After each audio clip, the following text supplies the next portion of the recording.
Attackers will surely attack.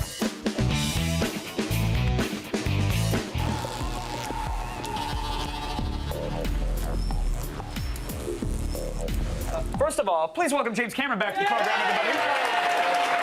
Thank you. Okay, so again, pardon my ignorance when it comes to 3D. I mean, you're the master on all this stuff. The top guy shoots the red and the bottom shoots the blue? Or how does I think you know my opinion on the red-blue I saw what you did to Drunkle's system. head. Yeah. Exactly. You look pretty good with the camera. Thank you very much. You got potential. I held that thing with more care than I held my newborn nephew. Well, you know, how many babies are there in the world, and how many Bruises of these? heal on Come on, babies. I rest This my thing, case. yeah. Exactly. So this is the one of the Cameron Pace rigs. What's this particular rig called? Do you know? Well, you know, we call this a beam splitter rig or a mini beam splitter okay. rig, and it's set up inverted so that we can use it handheld. It can go on a Steadicam like this or whatever. You know, this particular rig, different camera sensor and different lens, but this rig was used on Avatar, Okay. and I did a lot of handheld shots on Avatar. And this was something that was created For that the movie, yeah, exactly. I mean, we had been working on the Fusion camera system prior to that for about 7 years, and then the final configuration, you know, which this is, was made for the movie. And now, whenever I see, like at CES, people were showing off 3D cameras, 3D camcorders, 3D everything, and it's always this side-by-side lens configuration. It's a huge mistake. You see, they're making the same mistake that we made back, you know, 8, 9 years ago, which is, oh, you just put two cameras side by side and you've got it.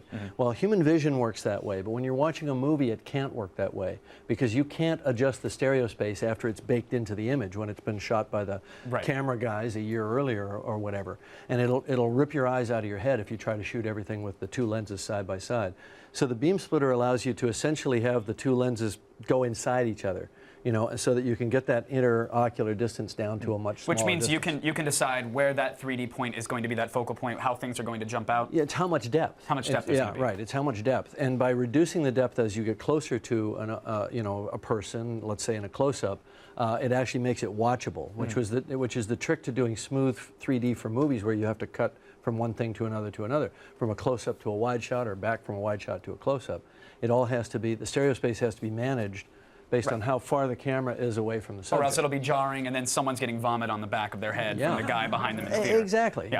So we have the camera on top, camera on bottom, and what other special hardware wizardry is going on here? It's all made possible by this a 50-50 mirror. You know, it's like a trick mirror. It's called a beam splitter. And by moving, like this camera will move back and forth. I'm going to do it by hand here because this is not energized. Mr. Cameron, please be careful. This is very expensive. You could. This is my baby. Okay, I get to do this. So if you, I don't know how well you can see this, but this camera is sliding back and forth. That adjusts your interocular distance of the two lenses. But it also can change angle as it's moving. It's got like it's you know 2 degrees or 3 degrees of freedom here.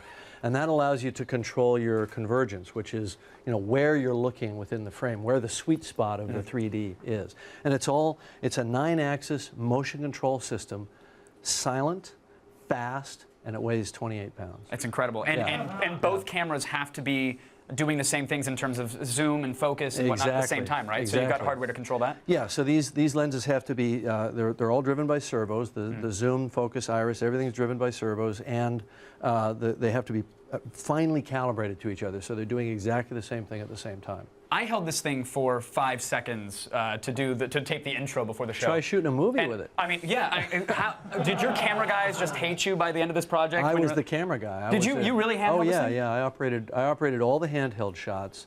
The only thing I didn't do was Steadicam, because Steadicam is I have a great deal of respect for the art of Steadicam.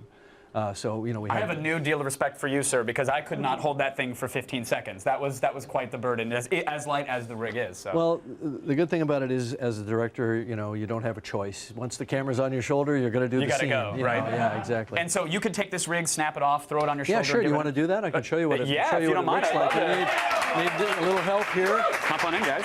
All right, so. Hold the pit crews, ready? Okay. This is like indie pit crew stuff here. All right. All right.